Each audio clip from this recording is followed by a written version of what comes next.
Server छुरे की 3 से 4 ऐसी सिग्नेचर मूव्स थीं जिनके अंदर किल टाइम जो है वो 3 सेकंड से ज़्यादा प्रोलॉन्ग नहीं होता। ये हैंड टू हैंड कॉम्बैट के अंदर डिपेंड करता था कि उनके पास कितनी जगह मौजूद है कि वो इन चारों में से अपनी सेलेक्टेड मूव करके इंडियन फ़ौजियों को जहन्नुम वासिल करें। किसी की किस्मत में कोई आई, किसी की किस्मत में कोई, लेकिन इन सब के अंदर एक चीज़ ज़रूर कॉमन थी कि 3 सेकंड के अंदर अंदर उनके जिस्म का सारा खून बाहर। अभी पहले मैंने आपको वो बताया जिसके अंदर एनिमी फ्रंट से अप्रोच कर रहा होता था, भागता हुआ आगे आ रहा होता था। जो फ्रंटल अटैक था उसके अंदर आर्म्स की मूवमेंट की स्पेस है, तो जब सरवर छुरा की स्ट्राइक अंदर घुसती थी और ज़ोर से वो ऊपर की तरफ खींचता था तो रिप को काटता हुआ कॉलर बोन से एग्जिट उसको मिलता था।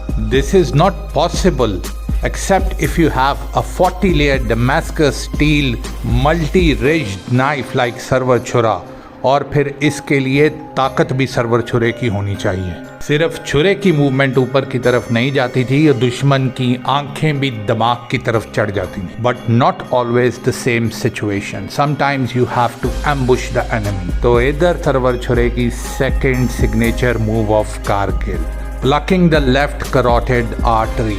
छुरा बेहतरीन तरीके से जानता था कि इंडियंस की लेफ्ट गर्दन के अंदर 1.5 इंच नीचे लेफ्ट करोटेड आर्टरी है और उसको 1.5 इंच की प्रिसीजन के साथ कट करके छुरे के दंदों में फंसा के बाहर खींच लेना, इस सारे प्रोसेस में 1 से 1.5 सेकंड लगता था और 3 second is the total kill time.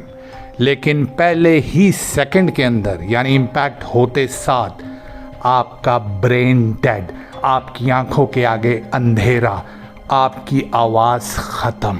ये बिल्कुल गलत नहीं होगा अगर आप ये कहते हैं कि सरवर छुरा ने इंडियंस को चीखने और रोने का टाइम भी नहीं दिया। वलेकिन ये भी गलत नहीं है कि प्यार से, मोहब्बत से जल्द अज जल्द उनको जहन्नुम वासिल करने का यही तरीका था। ये अलग बात है कि जो लोग बच के निकले, छलांगे मारकर पसलियाँ तोड़वाते हुए वहाँ से भागे, उनकी चीखें और उनका खौफ आज तक कायम है। इंडियन आर्मी से ये पूछें कि इनके गोरखाओं ने सुसाइड्स क्यों की, कौन सी ऐसी स्ट्रेस थी उनके दिमाग के अंदर, कौन सा ऐसा खौफ था जिसने उनको मजबूर किया कि वो अपने सर के अंदर गोली मार दें, ना कि ऊपर जाएं और सरवर छुरा का सामना करना पड़े।